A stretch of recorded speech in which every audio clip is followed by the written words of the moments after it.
Hi guys, and welcome to Motion Gaming. Today I'm going to be showing you the Nosferatu class in detail, with their abilities and how to play them effectively in Bloodhunt. If you find the video useful, please give it a like. I've already covered the Bruja clan and the Toreadora next, so make sure you're subscribed so you can find your way back. Jumping straight in with a shared Nosferatu movement ability, VANISH, where you become completely invisible and gain increased movement speed for 1.25 seconds. It was 1.4 seconds previously, but it was nerfed in the 0.5 update. The ability can be activated at any time, but will prevent you from shooting while invisible. You can however reload your weapon, so make use of this to reposition on your downtime.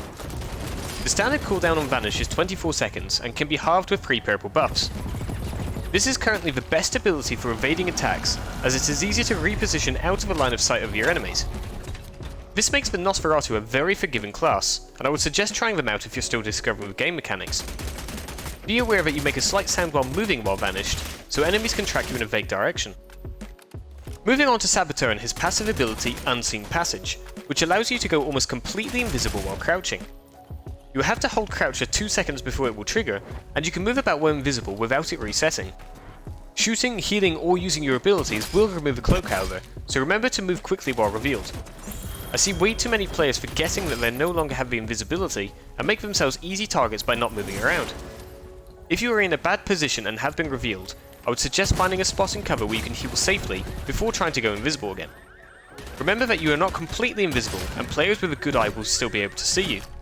Saboteur's other ability is the Sewer Bomb, and it's basically a trip mine which explodes in a cloud of gas, giving you a notification of when the bomb goes off, doing 20 hit points damage as a splash, and then 16 per second for about 10 seconds. The bomb will last for a maximum of 5 minutes. The damage is uniform, so you won't do more or less damage if the target is close to the center, so aiming for maximum coverage with the bombs is best. Be careful of any mortals nearby, as the gas will kill them in 1 tick of damage, making you bloodhunted. This is the closest thing in the game currently to a grenade, as you can shoot the bomb while it's in the air to set it off. This works very well for covering more area and for speed, as it takes 2 seconds for the bomb to activate after landing, before being set off by enemies. Playing aggressively with the bombs is difficult, because the throwing animation doesn't allow you to shoot, and the bomb's damage isn't great. They are much better at area denial, and can be placed almost behind you as a backup in case your fight goes badly. This will allow you to escape through your prepared area, making the enemy either take some damage to push you, or have them find a different way around. Using Vanish can allow you to easily reposition to where your bombs are. The cooldown is fairly slow at 22 seconds, and you can't move the bombs once placed, so take care on where you put them. The bombs seem to have an infinite range once placed, but you can only place up to 3 at a time. Any bombs which fall into the water disappear, but will still count towards your maximum 3 available traps. Using the traps on rooftops is less efficient, as there is a lot of space to maneuver. Luring people into smaller areas like tunnels or inside buildings will work best, as there will be less escape options. If you do use the bombs in the open however, the gas can act almost as a smoke grenade, making it harder for people to see you. This is easily countered by using the focus ability however, so don't count on it too much. In duos or trios, make use of your bombs at respawn points, as this will give you good intel on the whereabouts of a team with poor looters.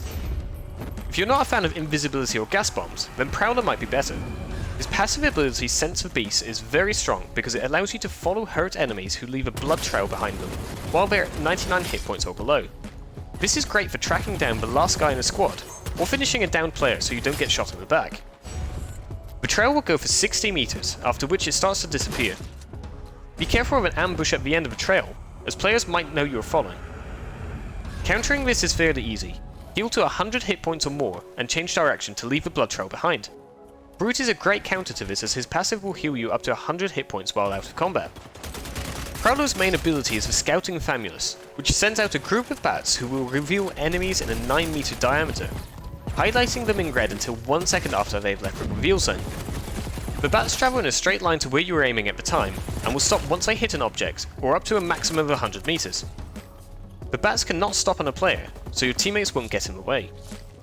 Your bats have a maximum usable range of about 130 meters, past which they'll make a sound to tell you that they've disappeared. As long as you're within the range, they will stay put for a maximum of 45 seconds.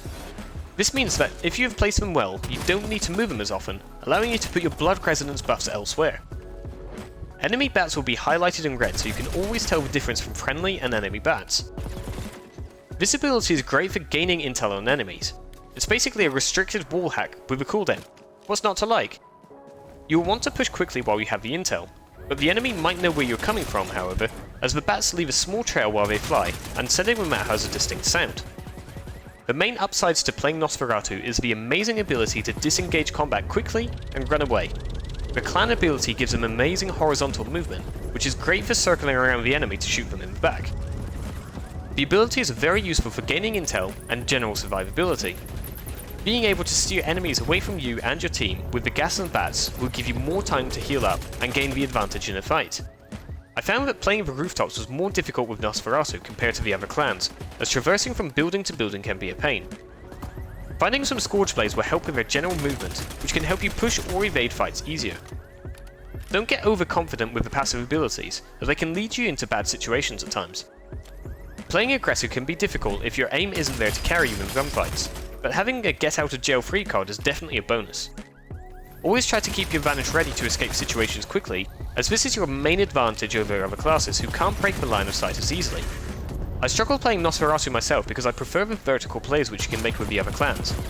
Check out my other in-depth guide to Bruja to see what an aggressive clan looks like in detail.